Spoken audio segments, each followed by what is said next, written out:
We now have the ability to manually progress our players in dynasty mode in college football 26, plus a lot of other fun new options that are added here to the player progression that you will see throughout the offseason here in the game. Let's talk about it.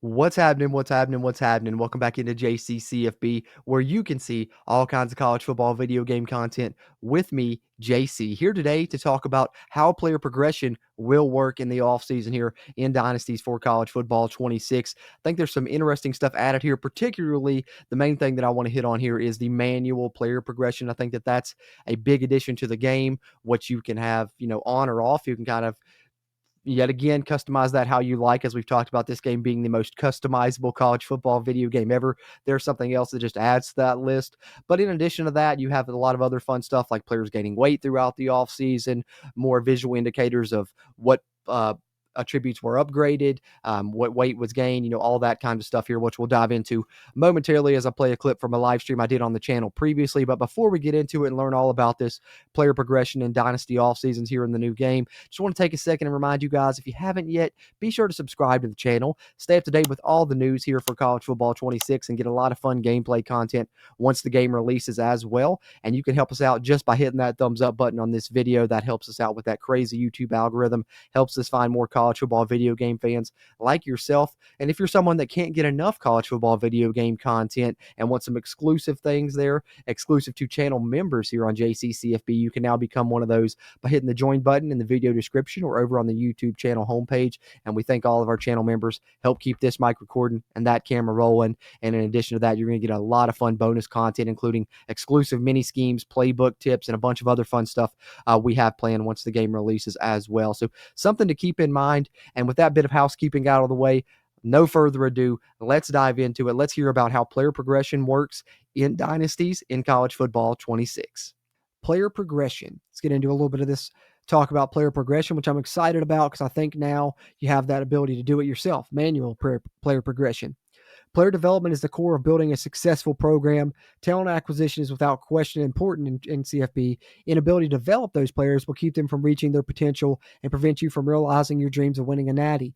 In 26, they've rebalanced and expanded how progression works to create more differentiation, realism, and separation between programs.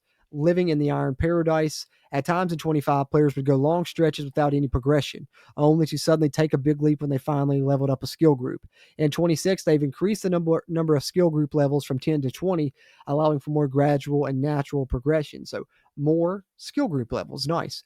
A player's development trait also plays a big role in offseason progression. While there's still variability in how much a player develops during the offseason, players with impact, star, and elite traits now have a higher amount they will progress. Increases the likelihood that players with a better trait will progress more than players with a normal trait. Every year we see freshmen arrive on campus and undergo significant physical changes during their first season. Now, when your players hit the Iron Paradise, here's where we're talking about those weight gains, and you put in the work during the offseason, you'll see physical changes. Players will now gain weight during offseason progression. The amount they gain is influenced by their position and year in school. Simulates the real-world difference in physical maturity between a freshman and senior.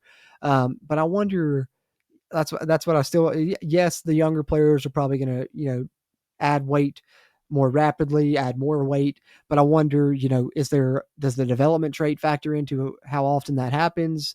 How much, I wonder if there's just at random. That's interesting there. But I do like that at least they will develop throughout their career now. Lastly, the school's athletic facilities grade in my school now increases the amount of progression players receive, no different than the real world, where schools' best performance and nutrition programs seemingly perform at a higher level than the rest. The higher your athletic facilities grade is, the bigger your progression boost will be. So there's the answer to my question right there. That's what kind of affects that, the development of the players. If you want to be able to take a guy at, from 250, 260 to, a 300 plus pound offensive lineman, you're going to need a school that has, that high athletic facilities grade, because that now factors in sports nutrition, and that factors into that, plays a factor in that development of that weight gain throughout the off season. The higher your athletic facilities grade is, the bigger the progression boost will be. Athletic facilities are just another factor that contributes to long-term program building and highlights the divide between powerhouse programs and those still finding their footing. Physical abilities, as OG Scott Gallagher decided in the gameplay deep dive, they've introduced new physical and mental abilities this year. In addition to physical abilities, they've modified the requirement to unlock tiers. Previously, all physical abilities required a single attribute level to unlock each tier. For example, 95 toughness was what you needed to get Platinum Workhorse. Now, some abilities like Shifty require 2 attribute grades to upgrade them. For example, if you want to get Platinum Shifty, you not only have to have 97 change of direction, but you have to have 96 acceleration for a receiver as well. So I like that. That makes it, a little bit tougher. You have to put a little bit more work in, really develop your guy in specific areas if you want to target specific abilities, because, you now not only need one thing, but 2 things, especially for those higher levels. There, as they give the example there with Platinum. This added threshold makes top tier abilities more rare and further increases player differentiation. We've also completely overhauled the archetype system, introducing new archetypes and ability combinations that better reflect the diversity of players across college football. And if you've watched the streams in the past, over the past month, I went through the full list of all the new archetypes. I'm sure they'll highlight them here if you hadn't seen them previously, but I really like the new player archetypes and, of course, the abilities tied into each of those. And here we see a little bit of a look at Jeremiah Smith, who at this point is 99 overall. I wonder if this is in a dynasty, though, because I thought he was going to be 98 starting off. Maybe they are starting him at 99. But you see, for him to get Shifty here, he needs to get Silver Shifty. He needs 95 change of direction and 91 acceleration. So it requires 2 different skills there. From impact player to star, player performance during the season now plays a huge role in long-term potential. If a player if a player absolutely cooks during the season, they can upgrade their development trait during off-season progression. So dynamic development traits is sweet as well.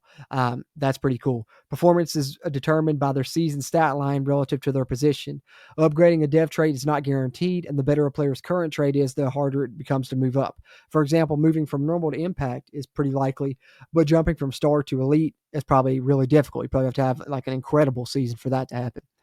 You can increase the odds of players upgrading their development trait by purchasing the Gains Getter ability in the CEO archetype. So there's another one. We've already had one earlier that we know CEOs, one of those higher levels to get to, but we talked about one ability earlier. Here's another one that's in that CEO archetype, Gains Getter, where a player does upgrade their development trait and you receive a notification, and it'll also be highlighted in the training results screen. And here it is, dev trait upgraded to star. So there's a notification that you'll get in Dynasty if that does happen. Training results.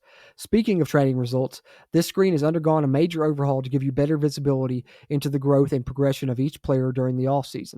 For each player, you can now see exactly how much each attribute increased. Additionally, the player module on the right-hand side displays their weight gain, any abilities that upgraded, and if their development trait upgraded. So here you see this right here. And there's what they're talking about there within each little level and what it upgraded to.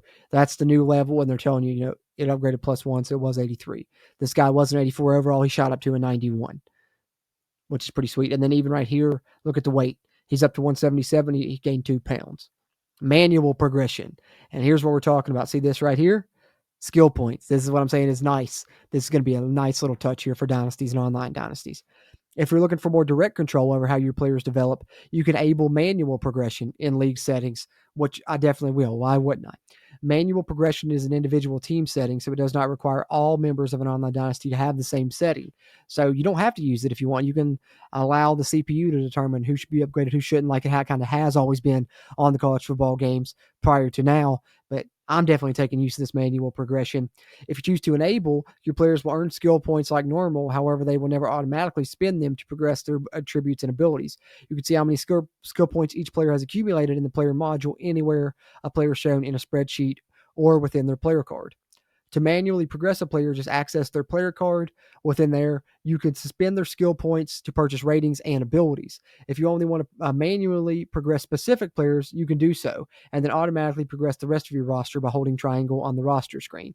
Oh, so that's pretty cool. So, if you don't want to go through all 80 some players every time, you want to just progress your starters, then let the computer auto progress, and you have manual progression on, you can do that as well. It automatically progresses all players who have skill points remaining using the standard auto progression logic. Manual progression offers a significant advantage in shaping player growth. So when it's turned on, it becomes a default 25% progression nerf to help maintain balance. This nerf is fully customizable by the Dynasty Commissioner. It can be turned off completely or increased to 100 to fully prevent users from auto-progressing players. So you can turn it all the way up to 100 to not allow users to do it automatically, which is interesting. So you can make everybody manually progress, which I think is a nice touch. That really, if you want everybody to have true control over the roster, that's one way to go. In online dynasties, I like the manual progression.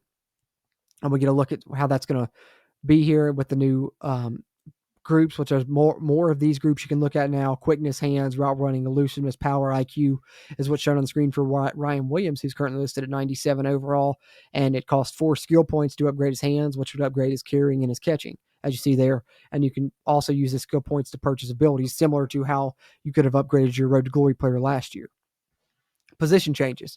Position changes are a key part of building and evolving a roster in Dynasty mode, but transitioning to a new role isn't always seamless. And this is one I'm definitely taking a peek at because position change is probably one of my favorite parts of Dynasty mode and online dynasties, and definitely my favorite stage of the offseason. It's between that and the portal. But I think position change is maybe my favorite because at that point, you've got those guys in and trying to see where those pieces fit, particularly if you recruit some athletes. When a player moves to a new role, they must learn a new position and skill set, one that may not directly translate from their previous experience.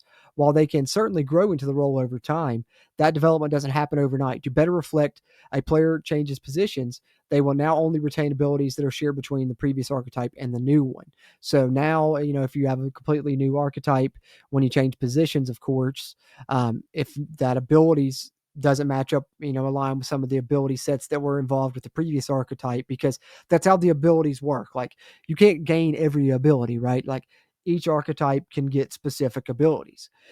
So if you take a guy from defense to offense, some of those are going to change.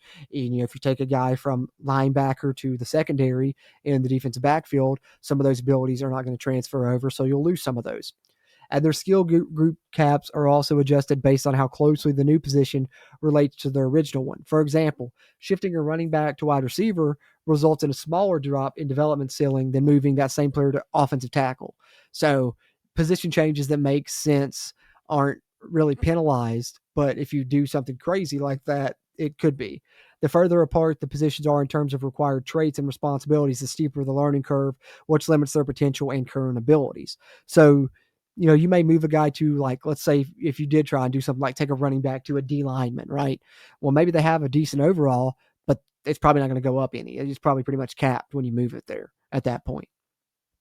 As you evaluate changing a player's position, the player module on the right side of the screen will display a preview of which abilities the player would retain at the position. The player's development trait will stay the same, ensuring a consistent growth rate as they adapt to their new role. So I like that. So at least you have a way of knowing, what abilities am I going to lose if I move this guy to this position? What abilities am I going to keep? As you see right here. So they're looking to move this guy.